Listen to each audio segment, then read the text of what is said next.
તમારા બધાનું સ્વાગત છે મારી યુટ્યુબ ચેનલ કેપી હોમ ફૂડ્સમાં। આજે આપણે બનાવીશું સ્વીટ બુંદી।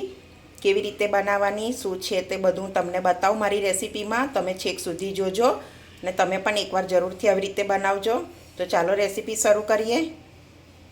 તો આપણે બુંદી બનાવવા માટે મેં અહીંયા એક વાડકી ચણાનો લોટ લઈ લીધો છે। ચણાનો લોટ આપણે એને ચાળીને લેવાનો છે। એક વાસણમાં ચાળી લઈશું।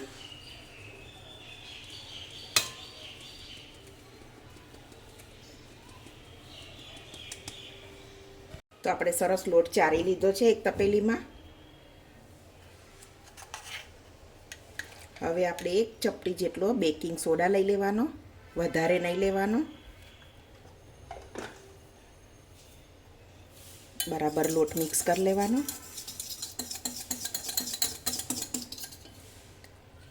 થોડું થોડું પાણી રેડતું જવાનું અને બેટર બનાવતું જવાનું। એકસાથે પાણી નહીં ઉમેરવાનું।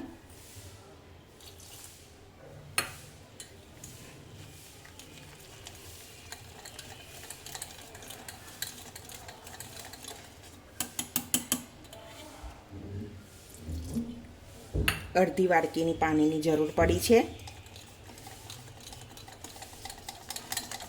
બેટરને સરસ એક જ દિશામાં ફેટી લેવાનું। જેમ જેમ હવાના કણ ભરાશે એમ એમ બુંદી સરસ પડશે, નો કલર પણ ચેન્જ થઈ જશે। જો આ રીતનું ખીરું બનવું જોઈએ।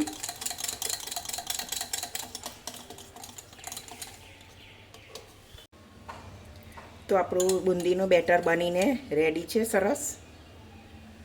હવે આપણે ઢાંકી અને 15 થી 20 મિનિટ સુધી એને રહેવા દઈશું। તો આપણું બેટર રેડી છે। બેટર આવી રીતે જોઈ લેવાનું।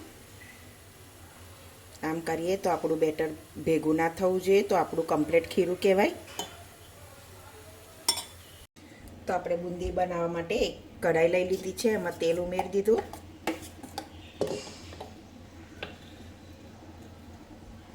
હવે આપણે આ રીતે એક જારો,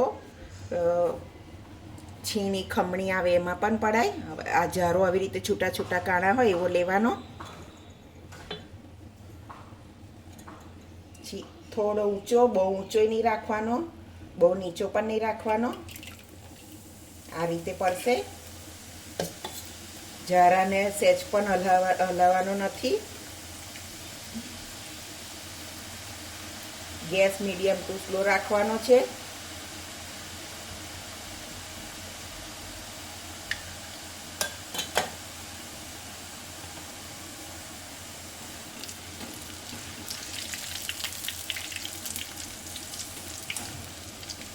ધીમા ગેસે એને તળી લેવાની।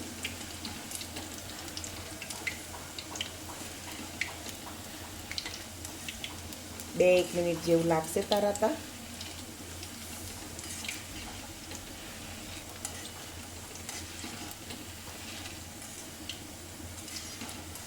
સરસ બુંદી તળાઈ ગઈ છે આપણી।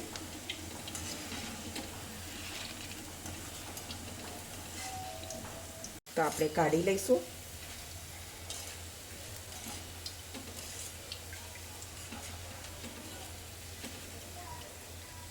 સરસ તળાઈ ગઈ છે, જુઓ તમે જોઈ શકો છો।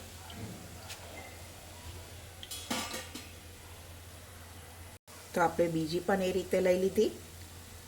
હવે આપણે બધી બુંદી એવી રીતે કરી લઈશું। તો આપણી બધી જ બુંદી તળીને તૈયાર કરી લીધી છે।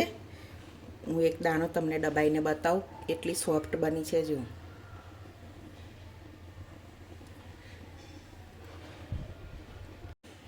આપણે એક હવે જાડા તળિયાવાળી કઢાઈ લઈ લેવાની છે।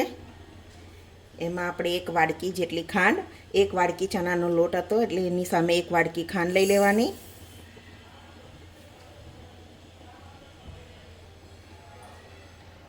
એની અડધી વાડકી પાણી,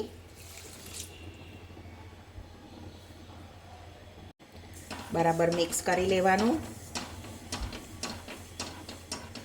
બહુ હાઈ ગેસ પર પણ નહીં કરવાનું, બહુ સ્લો પણ ગેસ નહીં રાખવાનો, મીડિયમ ગેસ ઉપર એને ચાસણી નથી કરવાની અને સરસ રીતે ખાંડ ઓગળી જાય એ રીતે આપણે બનાવવાની છે.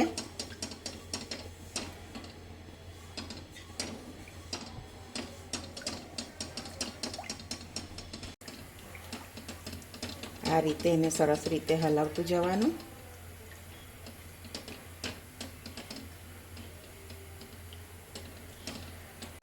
આ રીતે સરસ બબલ્સ દેખાય એટલે આપણે ચેક કરી લેવાનું. ચાસણી નથી કરવાની, આપણે આ રીતે ચેક કરવાનું. થોડું મધ જેવું ચીકણું લાગવું જોઈએ, કોઈ તારની ચાસણી કરવાની નથી.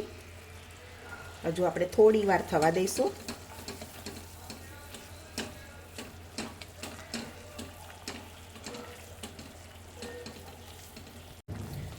તો આપણી સરસ થઈ ગઈ છે ચાસણી. ચાસણી કરવાની નથી પણ મધની જેમ ચીપકે બે આંગળી વચ્ચે, તો આપણી ચાસણી થઈ ગઈ.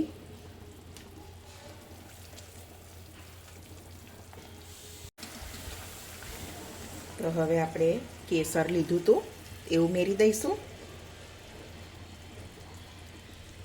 તમે કલર પણ ઉમેરી શકો છો, હું કલર નથી ઉમેરતી. થોડી ઇલાયચી,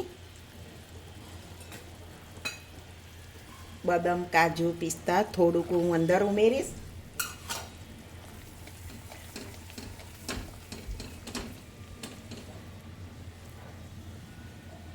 ગેસ બંધ કરી દઈશું આપણે.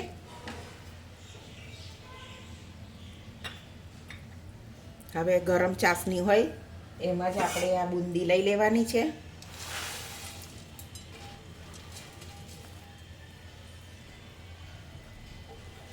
બરાબર મિક્સ કરી લેવાની.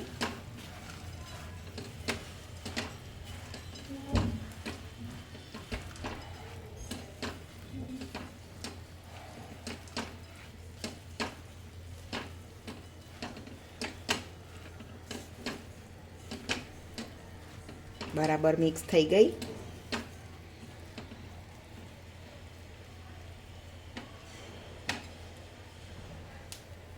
તો આપણે એને આવી રીતે ઢાંકી દઈશું. 2 થી 3 કલાક સુધી એને ચાસણીમાં ડુબાડી રાખીશું. તો ફ્રેન્ડ્સ જોઈ શકો છો આપણી બુંદી કેટલી સરસ બનીને રેડી થઈ ગઈ છે. એકદમ સોફ્ટ અને છુટ્ટી છુટ્ટી એવી સરસ બની ગઈ છે. જુઓ, તમે જોઈ શકો છો. તો તમે પણ એકવાર જરૂરથી આવી રીતે ટ્રાય કરજો, બહુ સરસ બનશે. અમને કોમેન્ટમાં કહેજો. મારી રેસીપી ગમતી હોય તો વિડીયોને લાઈક કરજો, મારી ચેનલને સબસ્ક્રાઈબ કરજો. તો હવે મળીશું એક નવી રેસીપીમાં. ત્યાં સુધી બધાને જય શ્રી કૃષ્ણ.